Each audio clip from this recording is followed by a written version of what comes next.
My name is Pear Peterson. I'm a professor at the University of California at Berkeley. I'm really pleased to be able to welcome everybody here coming from the Thorium Energy Alliance conference. Your advocacy for thorium is very important. I work on topics related to nuclear energy and nuclear technologies. Recently, most of my work has been focused on the development of fluoride salt-cooled high-temperature reactor technology. There's vigorous debates that go on about what is the best and fastest path to get this technology developed. And I think that, it's good for us to have those debates, and it's good for parallel efforts in multiple areas to be underway. The effort on the solid fuel side, I think, is important, is that we can target achievable goals where we can reach certain milestones in a shorter period of time. On the solid fuel side. Mm-hmm. There's just fewer hoops you need to leap through. The fuel is in solid form. To get functional commercial reactors operating sooner than we can with liquid fuel. We don't know for sure, and the parallel path to develop liquid fuel is important because we've studied and we've tried to identify ways to design solid fuel reactors to utilize thorium effectively, and it's very challenging. Their capabilities look, in terms of fuel utilization conversion ratio, look remarkably similar to light water reactors. On the other hand, the molten salts bring enormous safety benefits, as well as, by delivering heat at much higher temperature, allow us to look at much more efficient and interesting power conversion systems as well. And so the benefits that come from the switch to molten salts, even if we're using uranium at the same rate that you would with light water reactors, are substantial. And what we can learn using solid fuel and what we can develop can be readily applied. In fact, it probably does give you maybe 90 to 95% of what you need to know to build liquid-fueled reactors as well. My personal interest in working in these areas comes from the desire to develop substantively better technologies to provide energy for humans in the future. And the technologies that we're working on really do have that potential to be revolutionary and game-changing if we can successfully address the key technical issues that exist for implementing molten salt technology. Guys, let's go out this door to the left right here. So process heat. So at 650 Celsius, you can make a lot of chemical fuel. Also desalination is highly efficient at those kind of temperatures. I apologize for the state of the lab right now. Messy lab is a productive lab, right? Yeah. So we have these pebble experiments all over the place. I'll explain those in a little bit. Hi, my name is Grant Buster. I'm a graduate student here at the Thermal Hydraulics Laboratory at UC Berkeley. I work on the X-ray pebble recirculation experiment, which is an X-ray tomography experiment to develop a fundamental understanding of how pebble fuel moves through a reactor core. Every time we defuel a pebble, you can actually assay these pebbles using gamma ray spectroscopy to discern what the burnup is of this pebble and whether it should be placed back into the core or whether it should be put in storage. The pebble fuel is actually buoyant in the molten salt. It's graphite with uranium, and the molten salt's actually quite dense, so it's buoyant at high temperatures. The control blade insertion experiment, or COBE as I've named it, this is actually my master's thesis. It's kind of like control rods, except you actually jam the blade directly into the packed pebble bed. And this is really advantageous for shutdown applications because you insert a huge amount of negative reactivity directly into the core. Why a blade instead of a rod? If you have a rod, for example, and it's this kind of an area, you have a pebble here. To displace this pebble, to shed it, you'd have to shed it maybe 6 pebble diameters or 3 pebble diameters to the side. Whereas this blade, it sheds maybe a pebble radius. Oh, the rod would be like that? It would have to be big, yeah. A small rod about this thin would snap, probably. And it wouldn't provide that much additional reactivity. In Germany, they took this kind of approach with shutdown systems, but it was a helium-cooled reactor, so it was a dry bed, so all the pebbles were weighted downwards. Additionally, they drove in control rods from the top.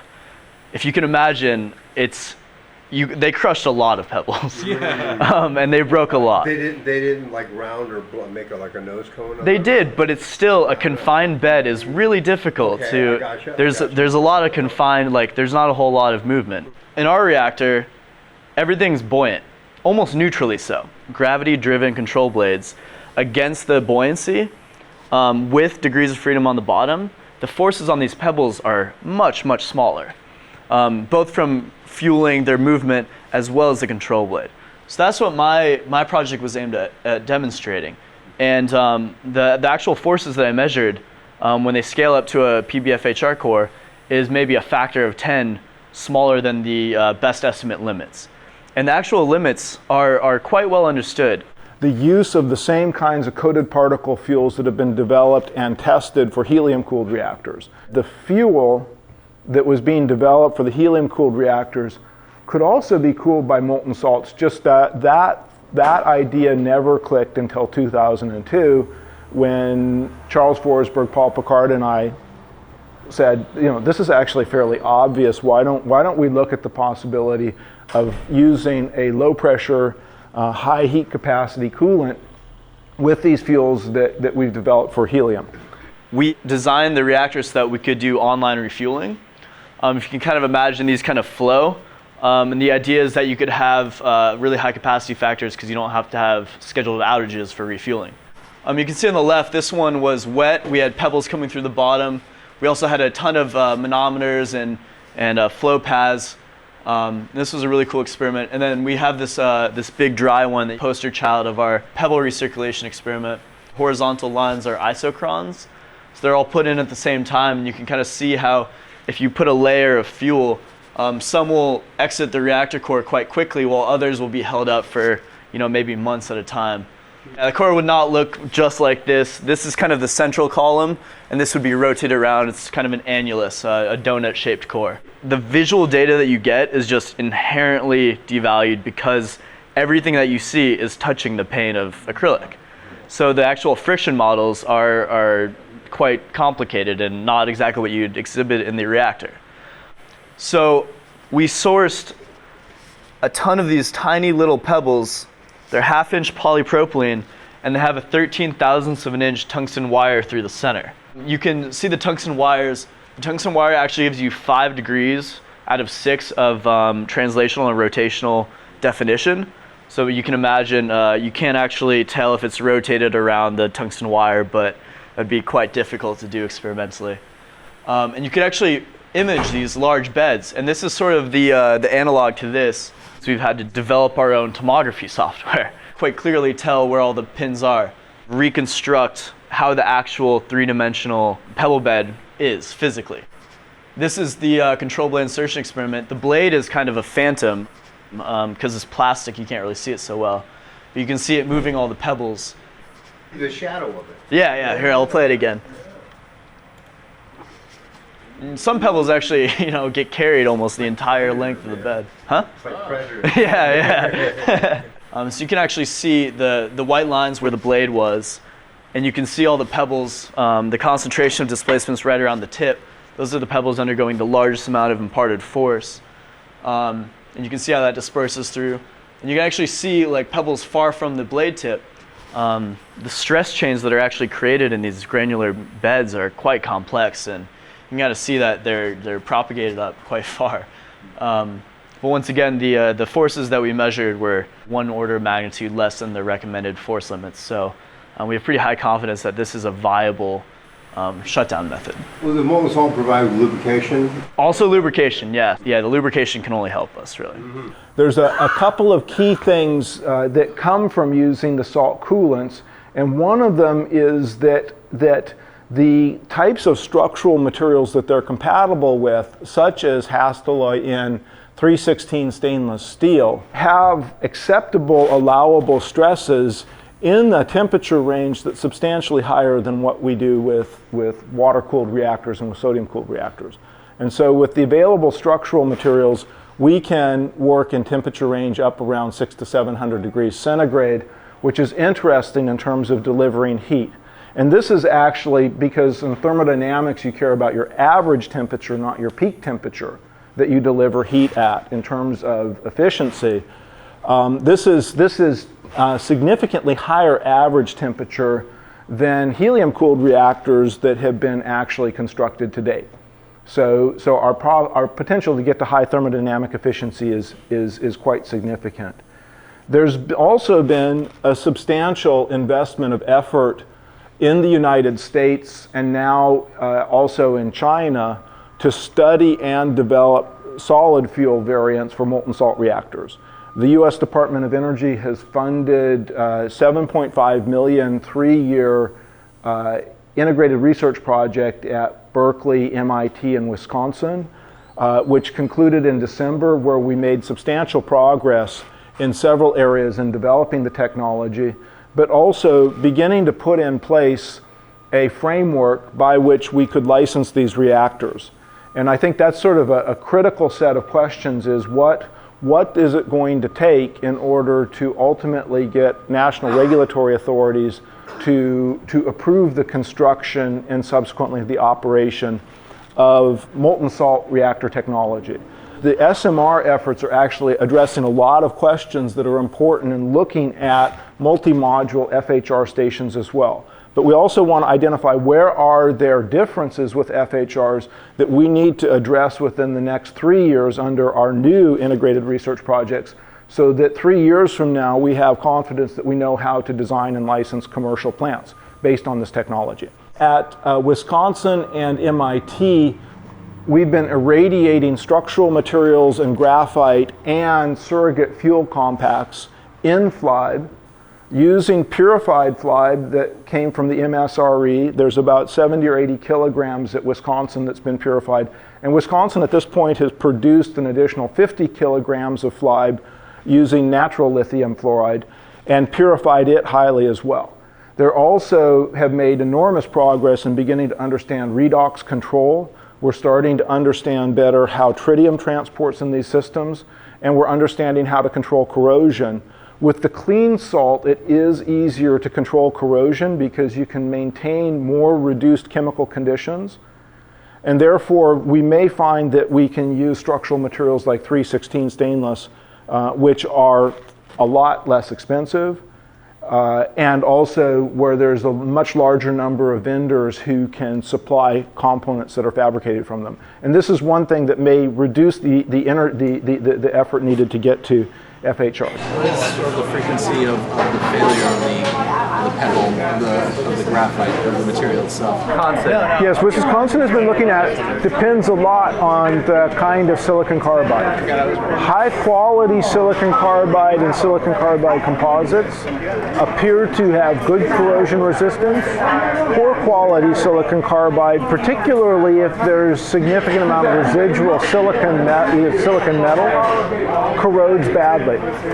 So with silicon carbide, it really is an important question. Is it very high quality silicon carbide? And if it is, generally we observe excellent corrosion resistance with fluoride salts. So does that high quality silicon carbide, does that have fewer grain boundaries than the lower quality? Is that why they have the corrosion? It's more, I think it's more crystalline, and I'm not a materials scientist, but what we know is that silicon fluoride is silicon reacts fairly readily with fluorine, so it forms a fairly stable fluoride. Silicon tetrafluoride is volatile, so it wants to leave the system once it's formed. If I were to speculate for why high quality, highly crystalline silicon carbide shows good corrosion resistance, it's because you strip away silicon and you see carbon. So what the salt is looking at is carbon. And then there's beneath that's where the silicon carbide is. Sort of like a reverse of a passivation. Right. But we need to do experiments where we examine how these materials also perform when you have irradiation, because neutrons might change this behavior, right? And radiation damage. Again, speculating a little bit, the grain boundaries do help you with the recombination of the Frankel defects from the neutron damage. That could be. So what's good for the neutron damage is bad for the corrosion. But silicon carbide generally has very good response. On the other hand, we've mainly focused our efforts towards baseline designs that rely on graphite and carbon-carbon composites. You've got the graphite on the outside. Yeah, and we're using graphite for the center reflector as well, because we know that we can make it work.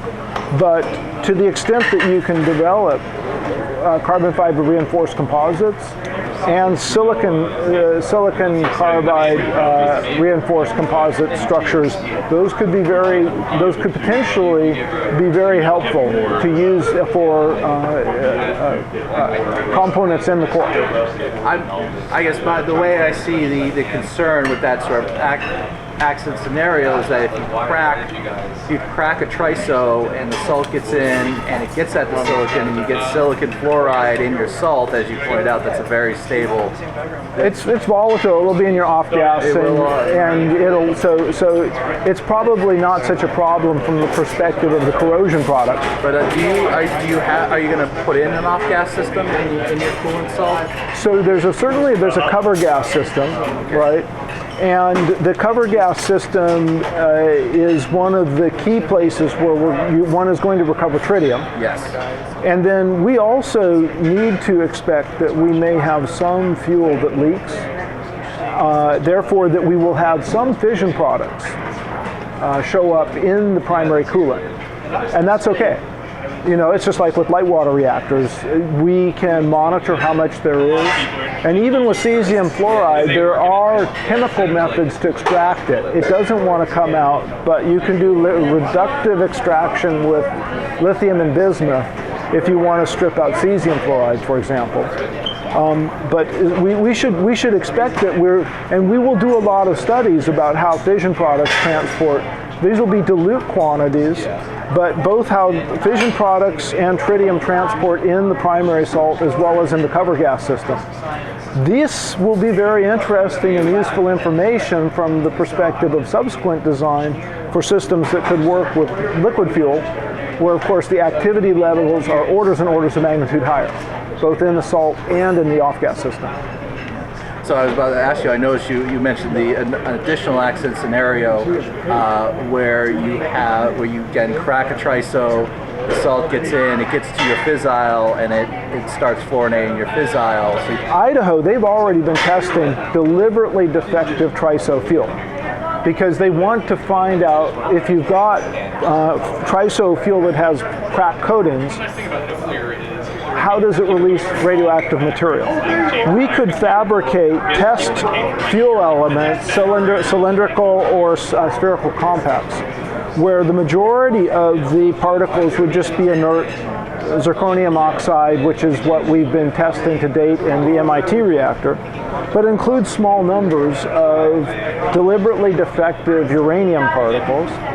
And by placing that fuel, say, in the MIT test reactor, we'd be able to see how effectively are cesium, iodine, xenon from defective particles retained inside fuel elements, what fractions get into salt, does any get into the cover gas, what are the activity levels that are in the salt.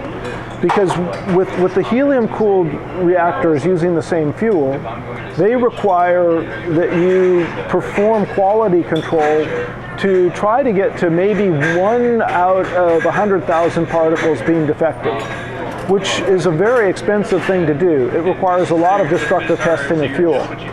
In the case of FHRs, because we're not worried about mobilizing fission products and having them accumulate on dust that could be mobilized in accidents. In fact, any fission products we mobilize are just going to get tied up in the salt and not be available for accident source term.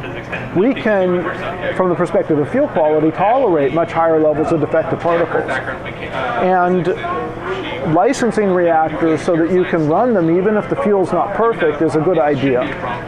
So this could in turn mean that fuel costs could be lower, but also I think it's important that we're studying how fission products would transport in FHRs if you did have them released from defective fuel, because it gives us an opportunity to learn things that are also important once you make, for reactors that would use liquid fuels as well. So this is the Mark I PB-FHR design. You'll be able to find it at fhr.nuc.berkeley.edu or just Google PB-FHR. And there's a fair amount of information. I'm not going to go into a lot of detail about the design of this, but what I would note is that we've focused towards the idea of trying to keep all of the major components, power conversion and reactor vessel, heat exchangers, small enough that they can be shipped by rail. And this has an advantage for modular construction because of the fact that we're not going to place these reactors near large bodies of water, most likely. They don't require a lot of water for cooling, so why would you do that? The other thing that I think is interesting about the compact size of the FHRs and MSRs compared to helium and sodium cooled reactors, we generally find that they're about 1/4 the volume, is that at this size range, quite credibly, you can design all of your primary components to be replaceable. And this provides a way to mitigate risk related to long-term materials degradation and to use strategies for investment similar to what we do with gas turbines, where it's expected that you'll have some major refurbishments, you'll even replace major components, but you're not going to have to throw out your entire plant. With the large reactors, especially large advanced light water reactors, if you experience unanticipated degradation of major components like reactor vessels, you have a risk that you may need to abandon the entire investment that you've made. And so I think this is a key reason why starting and focusing initially on smaller molten salt reactor systems configured in multi-unit installations will make it easier for us to manage the risks associated with the fact that the materials are going to suffer some problems over time, some of which we may not fully anticipate. But if we can replace components with similar or better components, reactor vendors will be able to provide a reasonable warranty. Just as with automobiles, they will give you a limited warranty on the transmission and the engine. If they fail, you replace them and you don't have to throw away the entire car. Ultimately, we need to be able to predict what temperatures are imposed in these structures, because right now we're using peak coolant temperature as a metric for safety. Right? If you exceed this temperature, you're in trouble. But what we really care about is whether we exceed temperatures where we could start to do structural damage to the primary boundary. We have hundreds of degrees of thermal margin with respect to damaging fuel. So unlike conventional water-cooled reactors or sodium or even helium, we don't worry about accidents that damage fuel, because far long before that you would have had to essentially completely destroy the primary coolant boundary to get to the temperatures needed to cause fuel damage. So the major thing that we'll be focusing on in the coming 3 years is validating our ability to predict the temperatures, the transient temperatures that we impose in these structures, so that we can predict phenomena such as, like, if we're in a transient that takes us to high temperature, how rapidly do we use up our creep budget due to accelerated thermal creep? Do we have fluctuating thermal stresses, so we need to think about thermal cycle and fatigue? During thermal transients, can we generate stresses that exceed elastic limits and therefore have a limited number of cycles before we start to damage material due to essentially repeated plastic deformation?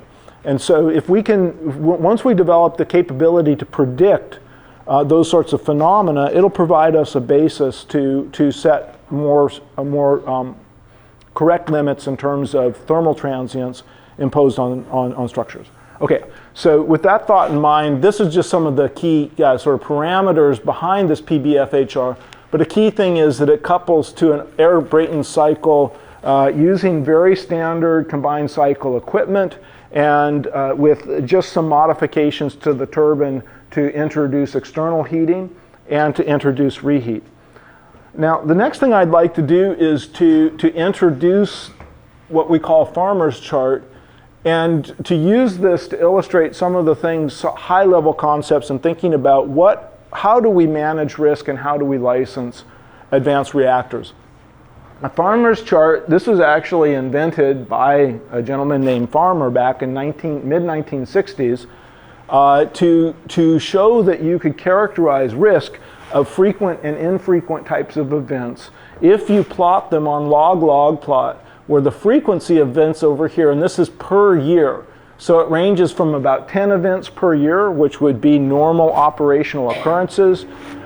In the anticipated operational occurrences, things that would happen, you'd expect to happen in a plant at least probably once during its lifetime. Those are things that have frequencies up to about once every 100 years. Likewise, design basis events are those that have frequency up to about every 10,000 years, and beyond design basis events are those up to about every 5 million years or so.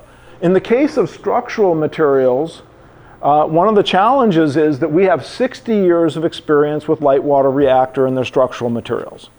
So we really have a good understanding over time periods relevant to commercial decisions how those materials perform. We have no similar base of experience with structural materials for molten salt reactors, right? So we can look for analogs, but if we want to really see the technology deployed commercially successfully and soon in large quantities, we need to have reactors that are designed so that you can manage unanticipated materials degradation. That's just a key thing. And if you look at terrestrial energy, if you look at Thorcon, they've essentially doubled down on that concept by saying we're going to deliberately replace these structures on a routine basis, and therefore we'll actually make them even smaller and more compact because we don't have to design them to last for 60 years, right? And that is probably the best way to go in the near term in terms of coming up with designs that can be successful. Until they get a historical basis, but they don't talk about that. That's correct, and so in 50 years, we'll certainly be building bigger ones and we'll certainly be more knowledgeable. Or, well, not us, that'll be their kids, right? That'll be doing it. Until then, let's just do what the gas turbine people do, right? I mean, they will introduce new materials and stuff on a routine basis and push the boundaries of performance precisely because they design with the idea that these are things that should be designed to be replaceable. Yes, Kevin? So historically, when there have been changes to a nuclear reactor design, like water reactors, there's been a huge NRC review process associated with even just small changes to the reactor design. Has the NRC indicated any accommodation in regards to the process, the design change review process for these small modular reactors in accommodation for this strategy? I think that the answer is that we've not built small modular reactors, even light water. So we haven't built up that experience base on how the NRC might or should manage it. And this is one of the flaws that has impeded innovation in the nuclear energy technology area, which is that this is a first mover barrier. Because quite obviously, once the answer comes out as to how NRC will manage that sort of question, everybody knows what that answer is, and everybody else can free ride on whoever it was that took the risk of building the first SMR station. And this Qualify that, the water reactors have an extensive materials history. They're going to use something that's going to last forever. Correct. But if it's some issue that's more specific to the SMRs and the multi-unit, that's where we don't have a base of experience. And that fall, anything that's different, that's never been done before, it seems like in the nuclear field, everybody wants to be number two. Now at this point I'm starting. That's right. Yeah. So cost, federal cost share. If the federal government could figure out how to authorize DOE and DOD to enter into long-term power purchase agreements, so that they could actually put out contracts to SMR vendors that would give them a guaranteed rate of return if they actually are competent enough to deliver electricity. Right, those are the correct kind of incentives. Cost plus type of contracts are not, right? So they don't incentivize performance. So let me go down to the bottom part of this graph. This is what happens once an event occurs, and that's really the primary focus of what we do here at Berkeley. is to understand how FHRs, and more generally reactors in general, will respond to accidents and to various different types of initiating events. You expect that the response to accidents will play out over periods of seconds to minutes to hours to a few days. This is sort of the time scale for the transient response of a reactor to an accident, where you want to reach some sort of stable state where you've not damaged fuel, you've not had structural damage, and things of that nature. Well, that's a pretty short period of time, so unlike things like materials, or waiting 10,000 years and recording how many earthquakes you have, or that sort of thing, right? Unlike that, we're not constrained in terms of time. We can run many experiments in a reasonable period of time. Instead, what constrains our ability to validate our models so that we can predict what the consequence of initiating events would be and quantify our uncertainty in those predictions is the fact that we really don't want to perform the experiments with full-scale reactors, right? That's the big problem. We don't want to work with the full-scale system, so we need to come up with ways in which we can scale down and yet convince ourselves that our predictions will be correct for the full-scale system as well. If you went back to the 1960s and asked how were you going to put in place a system to reliably provide cooling under emergency conditions for a reactor that's experienced an accident and where the normal shutdown cooling system is not functioning, really the only practical way to do that and to be able to show and demonstrate through calculations that it would be highly reliable, 10 to the minus 6 type of reliability, was to use active systems with redundant and diverse components and power supplies and all of that. That was the reason we ended up with the current approach, the Gen 2 approach to active safety. And South Korea, Japan, France, there's lots of countries that are still stuck there, right? In the United States, we're the one country that really has developed the capability to do something much more sophisticated in terms of validating models for the reliability of passive safety systems, and therefore to be able to shift towards using systems that do not require electrical power to provide highly reliable emergency heat removal under conditions that might exist in accidents, right? And a key component of that is integral effects test facilities.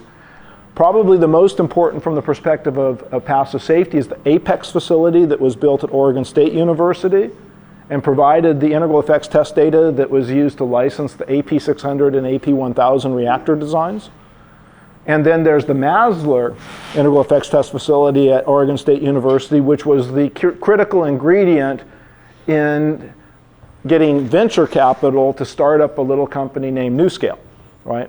And now you're going to see for molten salt reactors, there's this amazing thing, which is that we can match the behavior of molten salts in terms of convective heat transfer using heat transfer oils. And this is because at moderate temperatures, around 80 degrees centigrade, heat transfer oils like Dowtherm have the same Prandtl number as FLiBe does at 650 degrees. And if we scale to about 50% geometric scale, and if we accelerate time, we can match Grashof, Reynolds, Froude, and Prandtl number, which means convective heat transfer can be the same. And this has huge implications because you'll notice that in the CIET facility, we can instrument extensively for temperature, flow, and other parameters, and generate very high quality data to validate safety models. The other major activity that we'll be working on, we'll be working on over the next 3 years, is to verify the scientific basis behind similitude and to build that case so that a regulator would be willing to take data taken from an oil loop and use it to reach conclusions about what would happen in a molten salt loop. So we have a variety of different efforts to do separate effects tests to actually compare salt and oil and verify that energy, momentum, and mass are conserved, which is basically the premise in the scaling that's going on. This is the compact integral effects test facility, which you'll be seeing in a little while. It's down in our 1140 room, and what it does is it gives us the capability to model at reduced scale and to validate codes for heat transfer, both steady state and transient, in FHRs. And so it replicates the primary system loop of the Mark I, including the heat sink of the coiled tube air heaters, hot and cold legs, the core, which is electrically heated in the CIET facility, as well as for emergency decay heat removal, it models the direct reactor auxiliary cooling system, which is also a natural circulation driven loop to remove heat. And it has been scaled so it has reduced area, which reduces the amount of power. That means that there are some distortions, such as in 3D phenomena mixing in outlet plena from reactor core, that we need to address using separate effects tests and modeling and simulation. But overall, it replicates the transient heat transfer that we'd expect in actual FHRs. So this is a CAD model of the facility with all the insulation stripped off. You're going to see it with most of the insulation installed, so you can see a little bit more of what all of the equipment is. And this is actually the nodalization that we use in RELAP in order to model the transient and steady state response. So it's all based on the conservation of mass, momentum, and energy. And the idea is that you can take one system and then kind of divide things out and manipulate the numbers and the equations so that you get these non-dimensional numbers, which are independent of the fluid you're using, the geometries, everything like that. And then you can design another system that matches those same numbers, and just based on scaling relationships, then heat transfer, fluid dynamics, kind of these properties and these responses that you expect would match the two systems. The four numbers, though, could you explain what each of the four are? Do they break down into layman's kind of terms? Roughly. So I know the one that a lot of people talk about that you might hear most often would be the Reynolds number, and they're all ratios. So you're really testing my fluids dynamics. So Reynolds number is the ratio of, I want to say, viscous forces to inertial forces. So kind of how does the fluid act kind of as a bulk fluid versus how like sticky is it with the wall? So how much force do the walls assert on the fluid versus how much force does the fluid kind of assert on itself? And then so Reynolds is for flow, Prandtl number is for heat transfer, Grashof number is for natural convection, so when things are moving just on its own without a pump involved. So that's at much lower flow rates and much lower heat transfer. And then the other one is Froude, and I think that has to do with scaling in time. This should give good results about how a generic FHR should operate. So under all kinds of accident scenarios, those licensing basis events that Pear talked about, and then what we'd expect to see is that a company or someone who wants to build a real FHR reactor would then build an oil loop like this on the side to do a lot of their testing and more of their licensing activity testings. Timeline and cost for this facility were about 2 years for the whole design, which ideally would be sped up since this is kind of known, and you should be able to do that process a lot faster. And then the cost is about $250,000, which compared to a real IET facility used for light water reactors like the Apex facility is several million dollars, much more power input, all of those things. So I'm James, I'm a graduate student here in the thermal hydraulics lab under Dr. Peterson, and I've been working on the compact integral effects test experimental facility. And can I ask you what drew you to this field? Like what? I started out as a mechanical engineering student at the University of Texas, and I started to really like thermal hydraulics, heat transfer, kind of making power and then using power for electricity and other uses. And I think nuclear is the coolest, the most interesting. There's always new things to look at and study, and I think it has the most potential to really change the way we make power and use power and kind of run our world. If this project were to work 110%, complete success and more, you'd start seeing FHRs pop up everywhere, and people would be using them for electricity, for process heat, for all sorts of things like that. If salts are so promising, how come we've been using water for so long? It's the status quo. Everyone uses water. It's easy, it's understood. Not easy, but it's very well understood. We've very much optimized that technology, especially through the naval propulsion stuff.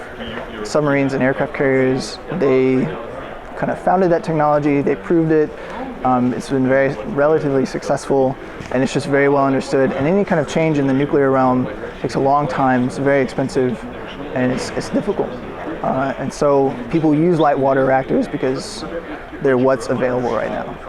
And we don't use salts because there's just enough that's not understood that the regulatory environment won't let you do it.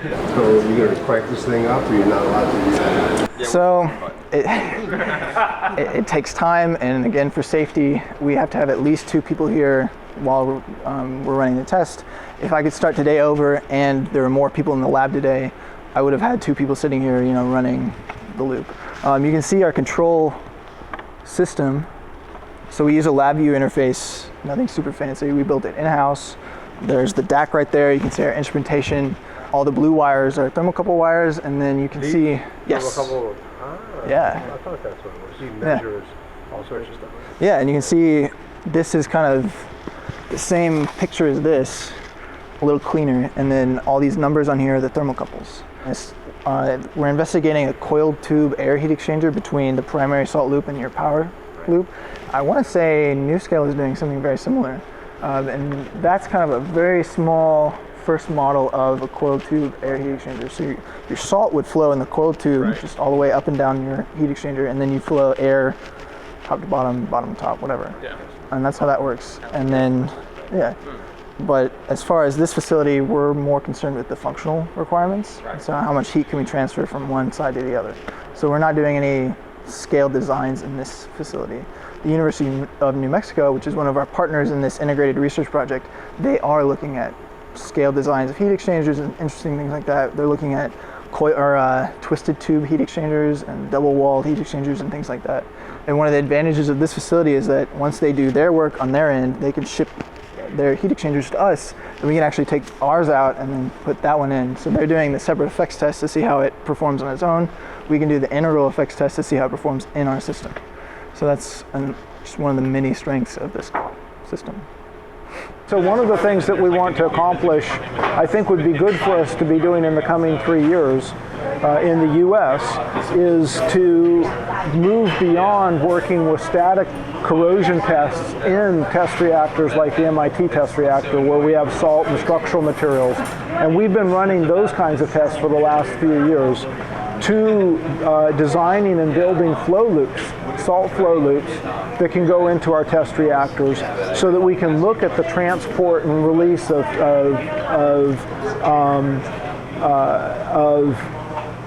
tritium, which is important for us to understand. That's probably the single most important viability issue for molten salt reactor technology, is control and recovery of tritium, right? Because you've got large quantities of it, and it doesn't have high solubility in your coolant salt.